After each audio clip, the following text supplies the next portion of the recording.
달 전 정말 제 인생을 무너뜨릴 만한 일을 겪어 고심 끝에 누군가는 저와 같은 일을 겪지 않았으면 해서 사연을 보내봅니다. 제 입으로 말하는 것도 그렇지만 화목한 집에서 자랐습니다. 부족한 게 있으면 부모님께서 두 발 벗고 나서 전폭적인 지지를 해주셨습니다. 어릴 때부터 물 한 방울 묻히지 않고 곱게 자랐고 굳은 일을 하려고 하면 부모님께서 결사반대하실 정도였습니다. 그래서인지 맞벌이 부모의 집안이어도 외로움 타는 일 없이 바르게 자랄 수 있었습니다. 늘 저녁을 미리 차려두고 가시거나 그럴 틈이 나지 않을 때면 문자나 메모와 함께 돈을 남겨두곤 하셨습니다. 부모님 참관 수업이 있는 날이면 빠짐없이 참관하시러 오셨고 무리해서라도 제 생일에 맞춰 휴가를 내서 축하도 해주셨습니다. 제가 좋아하는 게 뭔지도 꼭꼭 잊지 않고 케이크에 싸는 은초대를 꽂아 치킨이며 초밥이며 온갖 진수성찬을 늘어놓았습니다. 보통은 미역국을 끓여주시긴 했지만 저는 어릴 때부터 미역국을 먹을 때마다 개원했기 때문에 대신 좋아하는 걸 만들어주기로 오래전부터 약속했었습니다. 그래서 다른 집과는 비슷하면서도 조금 다른 생일날을 보내기도 했죠. 바쁘신데도 불구하고 제게 쏟아주시는 무한한 애정 덕분에 고등학생 때는 별다른 걱정 없이 공부에만 집중할 수 있었습니다. 대학 때에도 다른 학우들은 힘들게 제 손으로 알바하고 다닐 때 저는 저를 위해 희생도 마다하지 않는 부모님 덕에 고생 한번 하는 일 없이 평탄하게 다닐 수 있었습니다. 그때 이야기를 하면 부모님이 항상 이렇게 말씀하시는데 너 키우는 거 안 힘들었어. 우리 딸이 예쁘게 자라주는데 우리가 힘들 게 뭐 있어? 속 썩이는 일도 없었지. 매번 좋은 소식만 물어다 주는데 엄마 아빠가 돈 버는 게 힘들었겠니? 네가 행복하면 우리도 행복해. 다른 집 이야기만 들으면 우리 애도 나쁜 길로 빠지는 거 아닌가? 친구 잘못 사귀어서 우리 딸 마음 다치지는 않을까? 노심초사하긴 했는데 그런 일도 없었잖아. 그것보다 꼭 좋은 대학 붙겠다고 늦게까지 학원에서 공부한 네가 힘들었지. 라고 말씀하시면서 주름진 손으로 제 손을 꼭 부여잡아 주셨습니다. 찬찬히 엄마를 다시 보니 늙어가고 있다는 게 부쩍 그날따라 눈에 띄었습니다. 내색은 안 하시지만 그간 저를 키우시면서 힘든 일도 많으셨을 텐데 저한테 투정 한 번 안 하는 게 정말 대단하다고 느꼈습니다. 사회생활을 시작했을 때 부모님이 저를 키우면서 어떤 기분이었을지를 생각해 보니 정말 가슴이 짠해지기도 했습니다. 저 역시 부모님을 보고 배우자는 마음으로 좋은 부모가 되어야겠다고 다짐하게 됐습니다. 대학교를 다니면서 지금 남편과 만나게 되었고 처음 만난 순간부터 저를 어찌나 집요하게 따라다니던지 끈기에 져서 한번 만나보자는 마음으로 교제를 시작했습니다. 참 사람이 성실하고 바르다. 그렇게 생각하게 된 계기가 대학교 다닐 때도 술 한 번 하지 않고 아닐 때는 아니다라고 말할 수 있는 사람이었습니다. 결혼하기 전부터 시부모님 일로 너 힘들게 하지 않겠다. 엄포를 놓듯이 말하기도 했죠. 수진아, 너 우리 부모님 일로 힘들게 하는 일 없을 거야. 내가 약속 한 번 하면 어기는 일 없는 거 알잖아? 만약에라도 그런 일이 있으면 나한테 솔직하게 말해. 어찌나 기세가 대단하던지. 시어머니도 저한테 웬만한 일이 아니면 연락을 잘 안 하시기도 했고 안 보이는 곳에서 중재를 잘해 주었습니다. 그래서인지 서로에게 그리 깊게 간섭하지 않는 좋은 고부관계를 형성할 수 있었어요. 시어머니는 발이 넓으신 편이라서 여기저기서 소문을 많이 듣고 오시는 탓에 꽤 수다스러운 편입니다.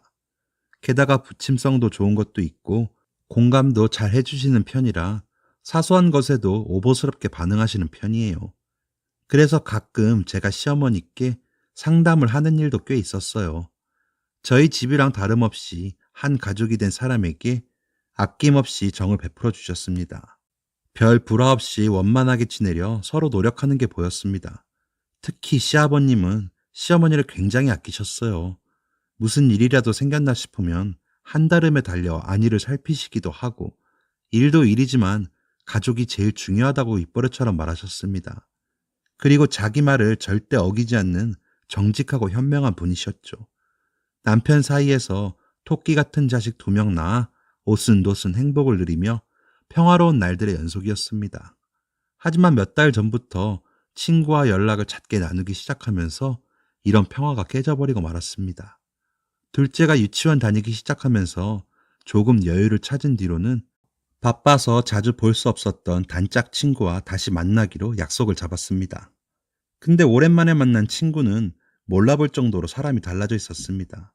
머리부터 발끝까지 명품을 치장하고 나타난 친구는 육아에 찌들어 있던 저와는 너무 달랐습니다. 괜히 움츠러들게 될 정도로 말입니다. 지혜야, 너 진짜 많이 달라졌다. 그래? 난 잘 모르겠다. 넌 잘 지냈어? 나야 뭐 그냥 그렇지. 넌? 저흰 그렇게 서로의 근황이라든지 집안 상황까지 낱낱이 이야기하기 시작했습니다.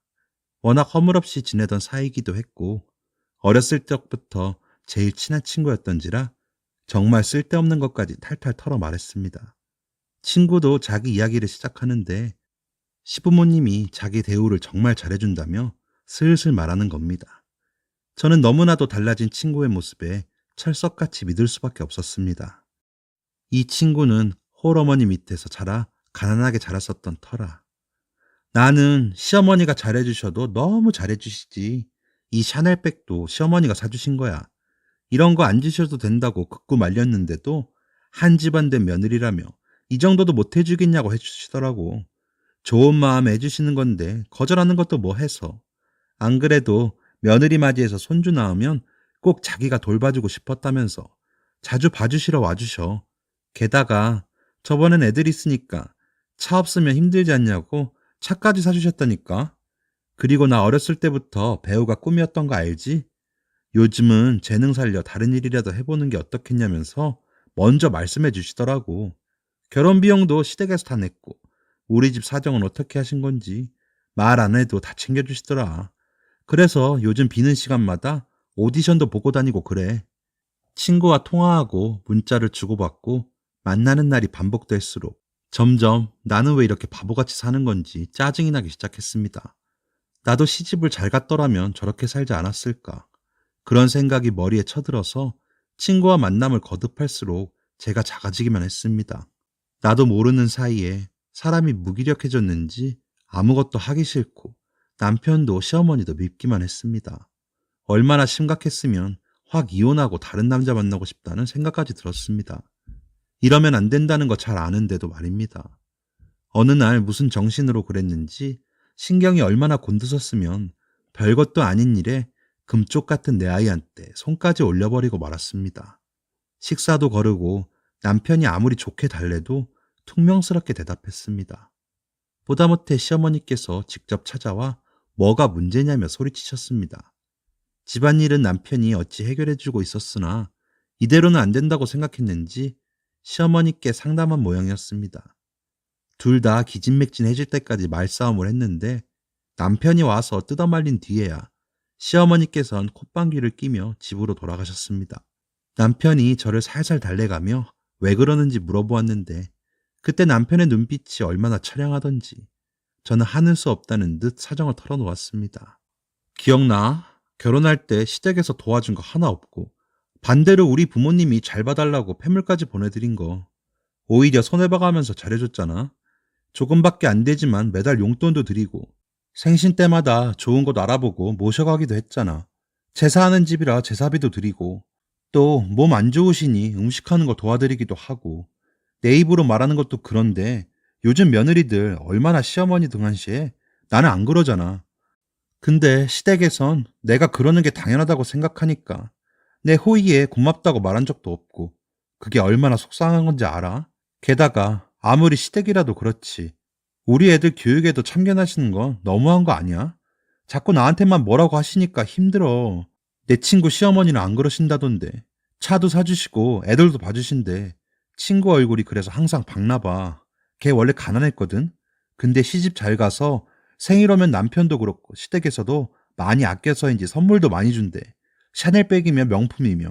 얼마 전에 걔 만났는데 온몸에 명품을 치장하고 다니더라. 그에 비해서 나는 이게 뭐야. 나도 이렇게 자격지심으로 취해지는 거 싫어. 남편은 제가 친구에게 은근히 깔범당한 이야기까지 듣고서는 한참 동안 입을 열지 못했습니다. 남편과는 며칠간 말이 없다가 얼마 후에 남편이 진지하게 상담 다녀보는 건 어떻겠냐고 물었습니다. 그래도 평소 나를 아끼고 다정하게 대해주는 남편이고 진심 어린 눈빛으로 말해주어서 그런지 설득을 당해서 병원을 다녀보기도 했습니다. 의사 선생님께서는 확실히 우울증이 심하게 왔다고 하셨습니다. 남편은 그 소식을 듣고 더 저를 챙겨주었습니다.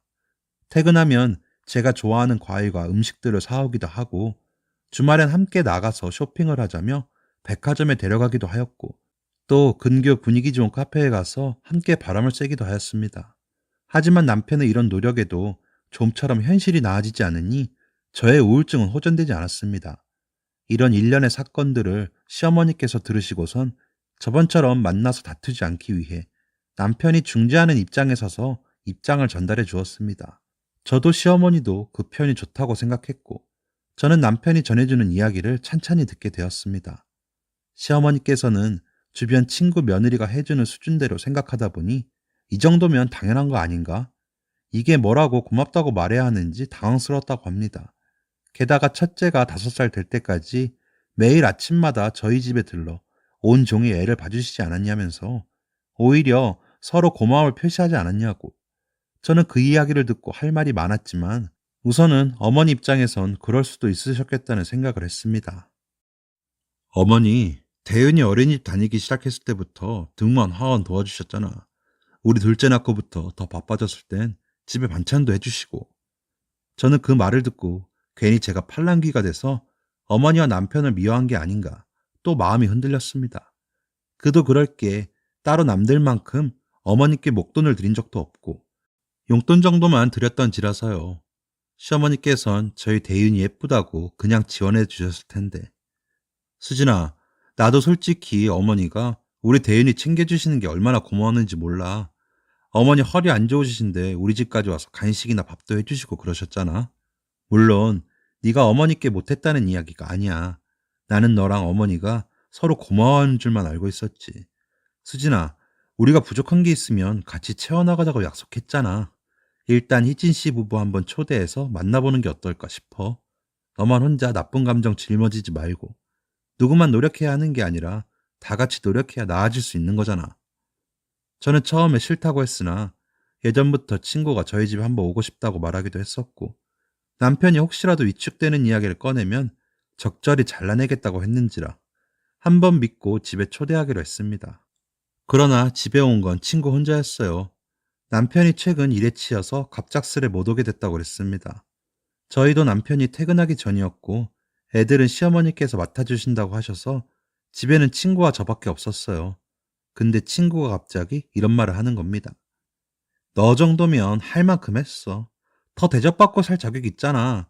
내가 저번에도 말했지? 수진아, 좋은 남편 새로 찾는 게 낫지 않겠어? 미안한데 희진아, 나 요즘 병원 다니고 있어. 나 이렇게 챙겨주는 남편 배신할 마음 없고. 이야기가 더 이어지려는 찰나 남편이 퇴근해 돌아와 3명이 테이블에 앉았습니다. 남편은 희진이와 인사를 했고 이미 안면이 있는 사이였던지라 술잔을 주거니 받거니 했습니다.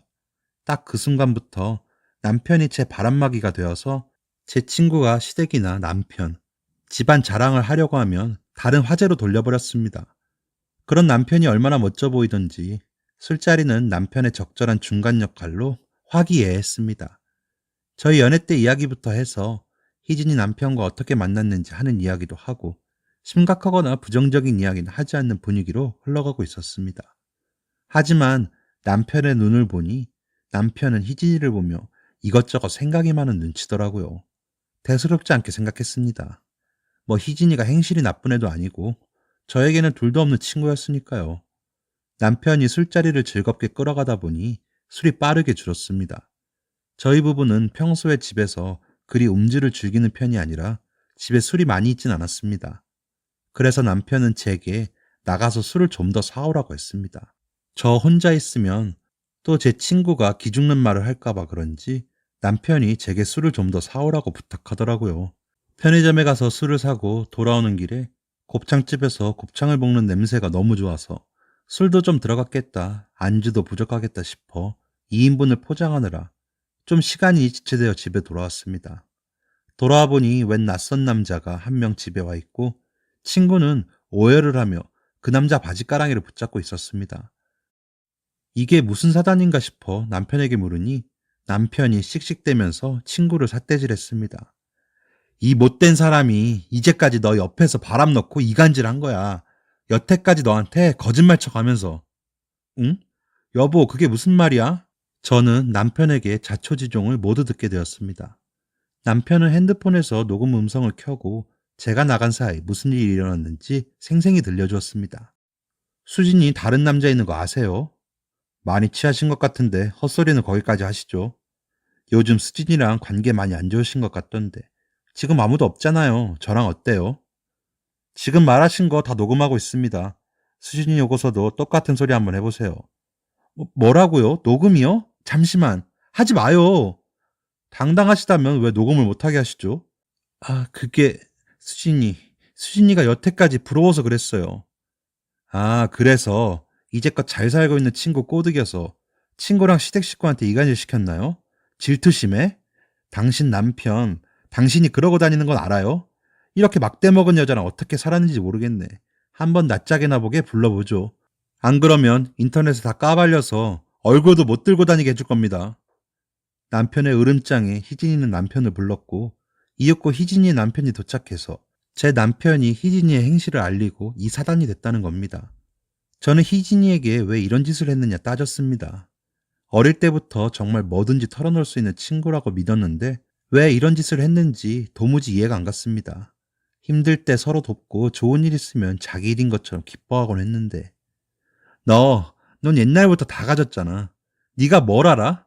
어릴 때부터 너랑 지내면서 너희 부모님이 너 챙겨주실 때 나하고도 잘 지내라면서 용돈 주실 때마다 얼마나 기분이 나빴는지 알아? 동정받는 것 같아서 싫었어.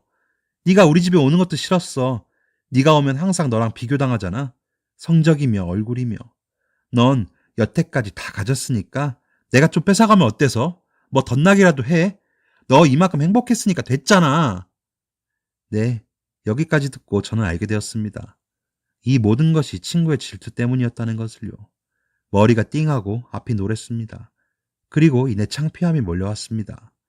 제가 이 친구의 새 치여에 놀아나서 시부모님과 남편에게 몹쓸 짓을 했다는 생각이 밀려들었고 이내 쥐구멍이라도 찾고 싶은 심정이 되었습니다. 친구에게 화가 나는 감정보다 미안함과 죄송함 그리고 민망한 마음이 저를 덮쳤습니다. 그러면서 남편을 쳐다봤습니다. 남편은 다 이해한다는 눈빛으로 제게 고개를 끄덕이더군요. 그러면서 말하기를 남편은 누구보다 저를 믿고 있었고 최근 들어 항상 떨어진 적이 없었기 때문에 남자가 있다는 게 거짓말이라는 걸 금방 알아챘다고 합니다. 씨알도 안 먹히는 거짓말을 술술 내뱉을 때 남편은 재빠르게 녹음기를 켰다고 합니다. 요즘 핸드폰 좋아요. 화면만 몇 번 터치하면 바로 녹음 가능하잖아요. 이야기를 들어보니 당신이 왜 우울증에 걸린 건지 사이즈가 딱 나오더랍니다. 이 친구가 이간질을 한 거구나 라고요. 친구 남편분에게도 이야기를 들었는데 여태까지 시댁과 남편 자랑은 전부 거짓말이었다고 합니다. 희진이의 시어머니는 그녀에게 차며 명품백을 사주신 적이 없대요. 남편이 뼈 빠지게 벌어온 돈으로 명품 사입고 으스대고 다녔던 거라고.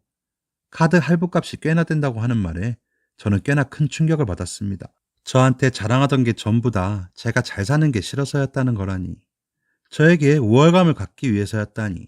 그것 때문에 내가 얼마나 힘들었는데 고작 하는 짓이 남편 등골 빨아 친구한테 거짓말하는 거라는 게 중마고나 다름없었던 친구의 배신에 저는 그 자리에서 주저앉아 엉엉 울었습니다. 저희의 20년 넘는 우정 아닌 우정은 이렇게 끝이 났습니다. 그 후 희진이는 어떻게 미안한 마음은 있었는지 뒤늦게 제게 전화가 왔습니다. 자기가 어리석었다고 미안하다면서요. 친구의 남편은 친구와 이혼 소송 중에 있다고 했습니다. 친구의 행동에 너무 무섭고 정이 떨어져서 함께 살고 싶은 마음이 싹 사라졌다며 친구는 이혼을 인정할 수 없어서 현재 서로 소송 중에 있다고 했고요. 희진아, 우리가 다시 친구는 되진 못해도 너는 미워하지 않을게. 죄를 미워해야지 사람을 미워할 순 없잖아. 네 상황에서 그럴 수 있었다고도 생각해. 용서할 테니까 잘 살아. 친구는 그 이야기를 듣고 눈물을 삼키면서 고맙다고 말해주었습니다. 저는 아직 후유증이 가시질 않아 전화를 끊고 남편 폼에서 울음을 터뜨렸습니다. 정말 20년은 넘게 지내온 친구였고 이 이상 누군가를 믿을 수 없는 게 아닌가 싶을 정도로 큰 상처로 남아서인지 시간이 지나도 쉽게 잊을 수 없을 것처럼 생각됐습니다. 그렇게 그 친구와 마지막 통화를 끝으로 친구와는 길고 길었던 인연을 정리하게 되었습니다. 그리고 며칠 후 시어머니께서 집에 찾아오셨습니다. 어머니께선 이야기 다 들으셨다면서 각종 영양제와 제가 좋아하는 과일과 고구마 케이크를 사오셔서 몸 잘 추스르라고 하시며 제 손을 꼭 잡고 위로하시더라고요. 그리고 평소에 고맙다면서 저는 영문을 몰라 눈을 동그랗게 뜨고 남편을 쳐다봤습니다.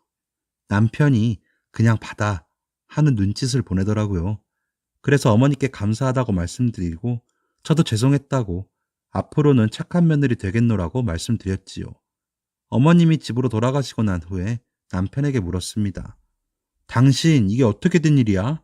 사실은 내가 부모님께 당신 이야기 드렸더니 부모님이 당신 걱정을 정말 많이 하셨어. 당신 원래 그렇지 않았는데 최근에 이상해졌다면서. 저번에 당신 어머님이랑 대판했던 날 기억나? 어머니가 화내시고 집에 돌아가시긴 했지만 뭔가 이상하다 싶었는지 무슨 일이 있는 게 아니냐면서 아버지가 먼저 이야기를 꺼내시더라고. 아버지께서 말씀하시기를 며느리가 그럴 아이가 아니라고 반드시 무슨 이유가 있을 거라고 하시더라고. 그러면서 무조건 네 아내의 편을 들어라 라고 하셨어. 시어머니와 사이에서 무조건 네 아내 편을 들라며 하시는 말씀이 나하고 어머니 사이는 무슨 일이 있던 간에 관계 회복이 가능해도 당신이랑은 자칫하면 정말 남남이 될지도 모른다면서. 아버지가 시어머니를 맡아서 기분 풀어지게 잘할 테니 넌 며느리 기분을 먼저 생각하라고 하시더라고. 육아가 보통 힘든 일이 아닌 거라고.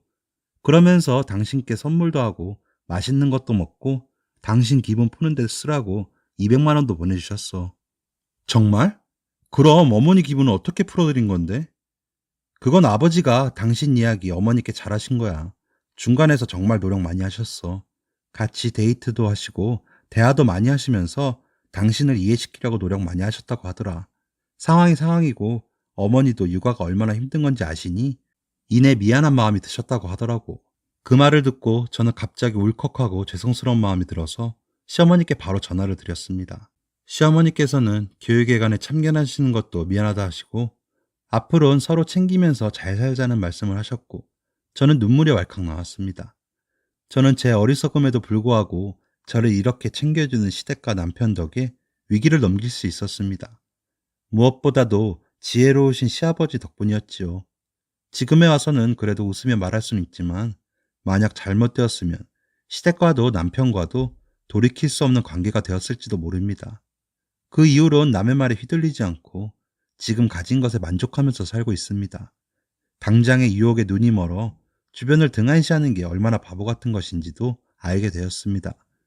남편에게 그간 정말 잘 챙겨주어서 고맙다고 말해주었습니다. 정말 다시는 겪고 싶지 않은 일이지만 이번 기회로 시댁과 남편과도 더욱 돈독해질 수 있었던 것 같네요. 남편이 일하고 돌아올 때마다 저 챙기느랴, 애들하고 놀아주랴, 또 중간에서 중재를 해주랴 얼마나 힘써주었는지 지금은 그런 남편의 부담을 덜어주려 시어머니께 제가 먼저 다가가는 일도 많아졌습니다. 그래서인지 시어머니께서도 부쩍 저를 더 챙기시고 또 저번의 일이 마음에 걸리셨는지 서로 고마움을 표시하는 데 있어 스스럼이 없는 사이가 되었습니다. 제가 괜찮아지면 다른 좋은 친구 소개시켜 줄 테니 걱정 말라면서 호언장담 하시기도 하셔서 같이 깔깔 웃고 그러기도 했네요. 여러분께서도 아무리 친한 친구일지라도 남의 말에 현혹되지 않기를 바랍니다. 만약 제 사연이 읽힌다면 시댁과 남편에게 정말 고맙다고 말하고 싶습니다. 긴 사연 들어주셔서 감사합니다. 지금까지 사연 들어주셔서 감사합니다.